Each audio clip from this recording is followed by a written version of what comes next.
এই যে অর্জুন সিংয়ের মতো লোকরা যারা হিন্দি কথা বলেন তাদের কোনো অসুবিধা আছেন? তারা আছেন, ভালো আছেন, খাচ্ছেন, পড়ছেন, এখানেই মাঝে মাঝে বোম মারছেন, এখানেই মাঝে মাঝে মানুষ মারছেন, তারপরে পুলিশ তুলছেন, যাচ্ছেন, আবার অন্য দলে যাচ্ছেন। অর্জুন সিংরা তো আছেন, কোনো অসুবিধা তো হচ্ছেন না। তো ঠিক বলেছে, সেটা বাংলা হবে না, ভারতবর্ষ হবে, যোগ করতে হবে। কারণ ভারতবর্ষে যেইভাবে সরকারে আছে ভোট চোর, মানে আমরা যাদের বলছি যেভাবে সরকারে আছে, এবং সমস্ত জায়গায় যারা চুরি করছে তাদের গুজরাট থেকে পালিয়ে দেওয়া হচ্ছে, তারা বিদেশে চলে যাচ্ছে, অন্যান্য দেশে চলে যাচ্ছে। তাই আমাদের বক্তব্য হলো এই স্লোগান, এই মুভমেন্টটা ভারতবর্ষের ক্ষেত্রে অর্জুন সিং, নরেন্দ্র মোদীকে এইভাবে বলা হচ্ছে, ও বলতে পারছে না তাই বাংলাটা বলছে। অর্জুন সিং নিজে দুর্নীতিগ্রস্ত। অর্জুন সিং কখন কোন দলে থাকে কি বলে, উনি একটু ওইসব মানে এই বোম, পিস্তল, গোলাগুলি এগুলো বোঝে। অর্জুন সিংয়ের এই ধরনের জিনিস নিয়ে বোঝাবুঝি আছে, ওনার এই বিষয়ে একটু পিএইচডি করা আছে।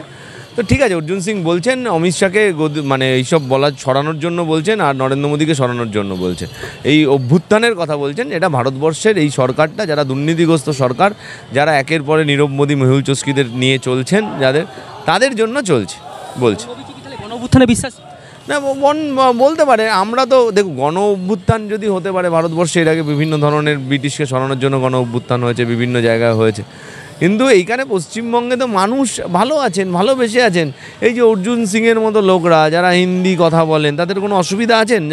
তারা আছেন, ভালো আছেন, খাচ্ছেন, পড়ছেন, এখানেই মাঝে মাঝে বোম মারছেন, এখানেই মাঝে মাঝে মানুষ মারছেন, তারপরে পুলিশ তুলছেন, যাচ্ছেন, আবার অন্য দলে যাচ্ছেন।